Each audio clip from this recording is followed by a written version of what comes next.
कि एक स्त्री अपने पति से बड़ा प्रेम करती थी, दिन रात सिर्फ पति की सेवा में ही लगी रहती थी। इस प्रकार सेवा करते करते उसका दिन कहाँ बीत जाता था उसको ज्ञात भी नहीं रहता था। एक दिन उसके पति ने कहा कि देवी, घर में जितना भी धन था वो अपूर्ण होने को आ गया और अब मुझे धन कमाने के लिए बाहर जाना पड़ेगा। जैसे ही उसने बाहर जाने के लिए कहा तो ये उदास हो गई, रोने लगी कि अभी तो आप घर में होते हो, दिन का पता नहीं चल जाता, आपकी सेवा करती रहती हूँ, आप चले जाएंगे तो मेरा दिन कैसे व्यतीत होगा।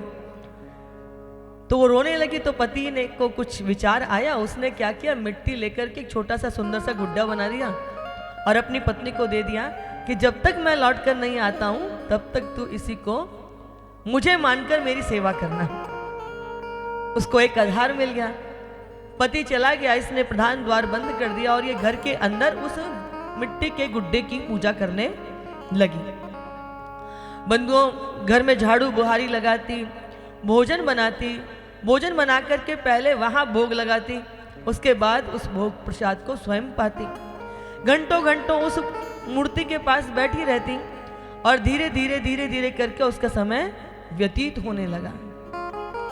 अब इधर क्या हुआ कि लंबा समय बीता, इसका पति लौट करके आया, वो द्वार पर खड़ा द्वार खटखटा रहा है और ये घर के भीतर बैठी हुई थी।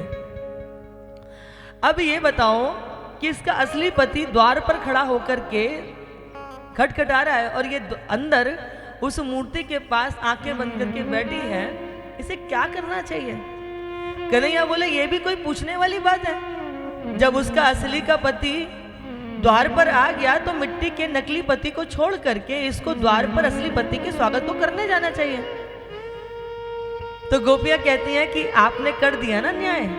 जब आत्मा का असली पति परमात्मा मिल गया तो नकली पतियों के पास हमको कहाँ भेज रहे हो?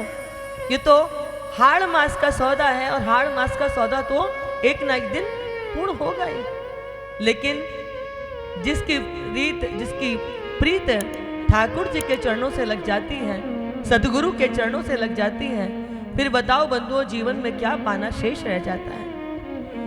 आत्मा का असली पति कौन है? बोले परमात्मा है।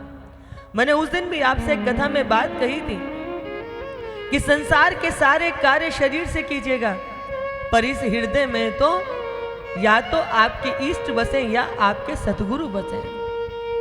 संपूर्ण कार्य शरीर से कीजिए, संपूर्ण व्यवहार आचरण शरीर से कीजिए, सारे नाते रिश्ते सब शरीर से उसका व्यवहार कीजिए, पर इस अंतर मन में तो अपने सतगुरु को या अपने भगवान को ही बिठाएंगे, तभी जनमानस का कल्याण हो सकता है।